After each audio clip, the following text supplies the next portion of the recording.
আমরা সমবেত হয়েছি নীলমণি পেতনি এবং ভবানী প্রসাদ দত্তের ভুতুড়ে বিয়ে দেখতে।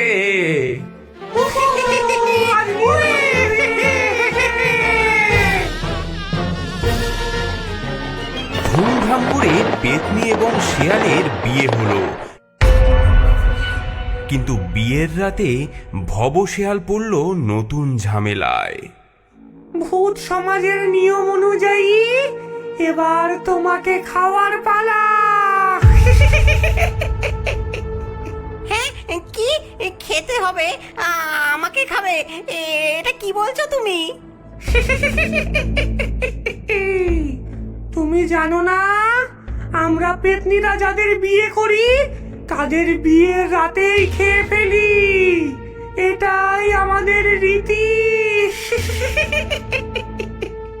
হ্যাঁ, ওরে বাবারে, হ্যাঁ প্রিয়ে, এটা তো আমার জানা ছিল না। দয়া করে একটা অনুরোধ শোনো। আমি দেখছি আমি তোমার পছন্দের জামাই, কিন্তু আমি তো খুব রোগা, দেখতেই তো পাচ্ছ। আমাকে খেলে তো তোমার পেটই ভরবে না। তাহলে তার চেয়ে আমি প্রতিদিন রাতে তোমাকে তোমার পছন্দের খাবার এনে দেবো। যাই খেতে চাও আমি ঠিক এনে দেবো, তার বদলে আমাকে ছেড়ে দাও।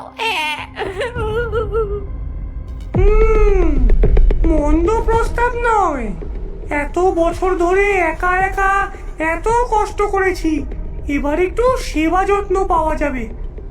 ঠিক আছে, আমি এই চুক্তি মানছি।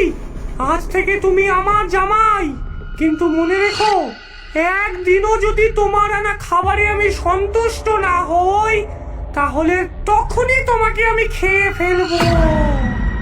এভাবেই ভবশেয়াল পেতনির জামাই হয়ে নিজের প্রাণ বাঁচালো, কিন্তু তার দুঃখের শুরু হলো এখান থেকে।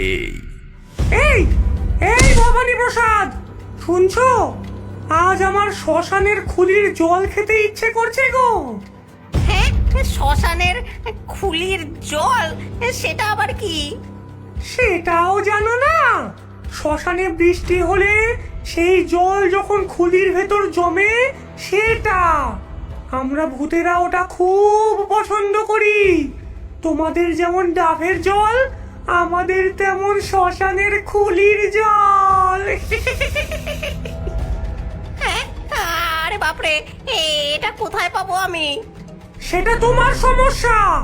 তুমি প্রতিশ্রুতি দিয়েছো, রাখতে তো তোমাকে হবেই, নইলে হ্যাঁ হ্যাঁ, ঠিক আছে, আমি নিয়ে আসছি। সেই রাতেই ভবশেয়াল শ্মশানের খুলির জল খুঁজতে বেরোলো, কিন্তু শ্মশানে পৌঁছতেই তার সমস্যা শুরু হলো। শ্মশানে এসে খুলির থেকে জল নেওয়া, এটাও আমাকে করতে হবে। জঙ্গলি কুকুরগুলো তো এই যন্ত্রণার চেয়ে ভালো ছিল। এই এই, কে তুই? আমার কবরের কাছে কি করছিস? আমি আমি নীলমণি পেতনির জামাই। খুলির জল কোথায় পাওয়া যাবে একটু বলবেন? খুলির জল? পাগল নাকি? গত কয়েক মাসে কি বৃষ্টি হয়েছে নাকি যে খুলির জল পাবি? আর আর তুই কে? নীলমণির জামাই? তুই তো মানুষ বলে মনে হচ্ছে। হ্যাঁ, জি হ্যাঁ। আমরা ভূতেরা মানুষের মাংস খাই, পশু পাখিদের মাংস খাই, তা তুই জানিস না? বাঁচাও, আমি খুলির জল নিতে এসেছি নীলমণি পেতনির হুকুমে। থাম, ওকে ছেড়ে দে, ও সত্যি নীলমণির জামাই। ও আচ্ছা, খুলির জল এখানে পাবি না, ওই ডোবার দিকে যা। অনেক কষ্টে ভব খুলির জল জোগাড় করে নীলমণিকে খুশি করলো।